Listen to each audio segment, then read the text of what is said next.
Hello YouTube! Today we are at the Integatron. Drove out here from LA this morning. It's just a quick 2.5 hour drive, and I'm with my friend Sahar. It's over there in the car. And that, the coolest thing about this place, in my opinion, one of the most interesting facts anyway, is that he said he got the inspiration to build it from Moses' tabernacle, so the specs in the Bible, Nikola Tesla, the science of Nikola Tesla, and last but certainly not least, telepathic communication from extraterrestrials. So he claims he was visited from a man from Venus who told him that if we could live longer, that the wisdom that we learn later in life would help us save our planet, preserve our planet. So that's why this was built, for time travel, for rejuvenation, all kinds of cool stuff. So today what it's used for is sound baths, where they take the quartz crystal bowls and play the sacred tones on them. It's very relaxing. So we're gonna go get our sound bath now, and I'll give you guys a tour of the grounds.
Just finished our sound bath, and this is so rare for California. In the desert, it is raining, like pouring down rain.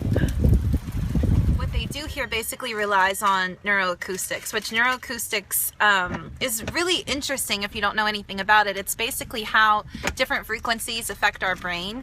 I'll put some links down below to some really interesting neuroacoustic research. Matt and Sahar just got back in the car, and I'm gonna ask them what they thought. And then I closed my eyes and I thought, okay, sleep, now's the time to sleep. And then I kept thinking like all these different things, and I thought I should fall asleep, I should fall asleep.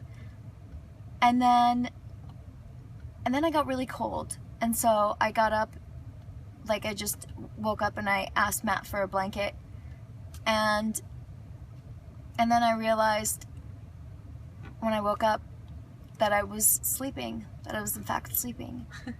And the whole time when you were thinking? The whole time that I was like thinking all these things, and I thought, and now looking back, I just think it's like an active sleep, you know? He said get on the vibration of gratitude in order to have the most body transcending experience, or something, to get highest. Yeah. And I thought, well, let's just see whatever happens on my normal vibration.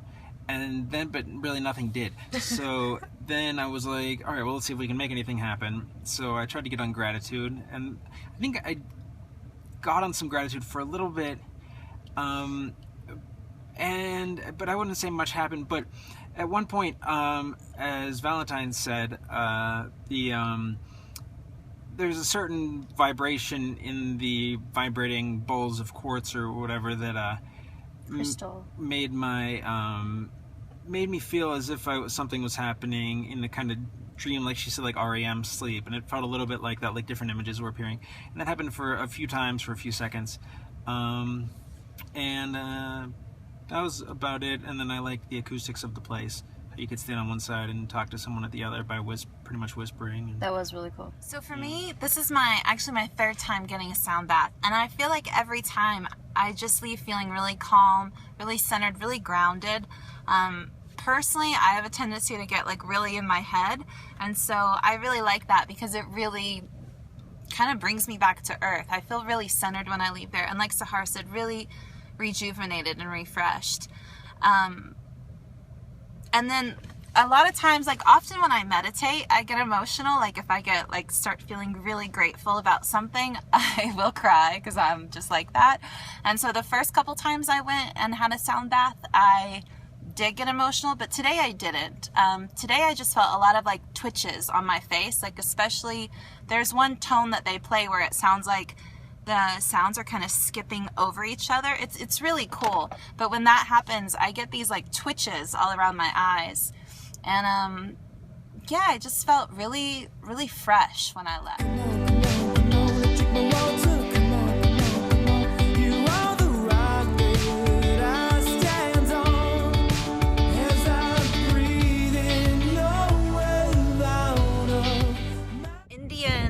Tribes, like the Hopi tribe specifically, used to come gather at this rock because they believed that the rock held the pure energy of Mother Earth. And so the tribe would actually wait almost a mile away, and the chief or the shaman would come here, communicate with nature, get the messages they needed to receive, and then deliver the message back to the tribe.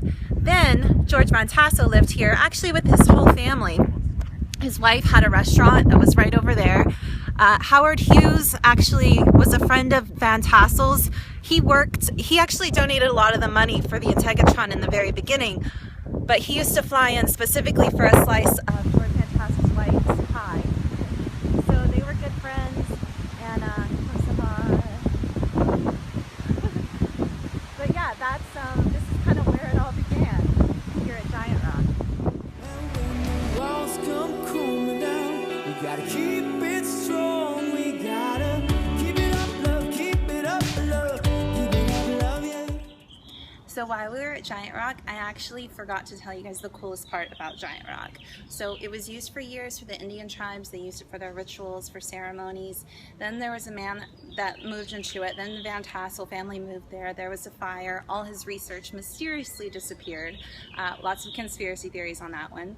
Then in 2000, there was an energy healer and a shaman and also a priest that lived in Los Angeles. And this is going to be kind of out there for some of you. It was definitely out there for me the first time I heard it, but I'm going to link all of this down below so you can kind of see for yourself. So she got the intuitive message that since the Indian tribes hadn't been offering the prayers and the rituals anymore, that the earth was getting ready to react violently.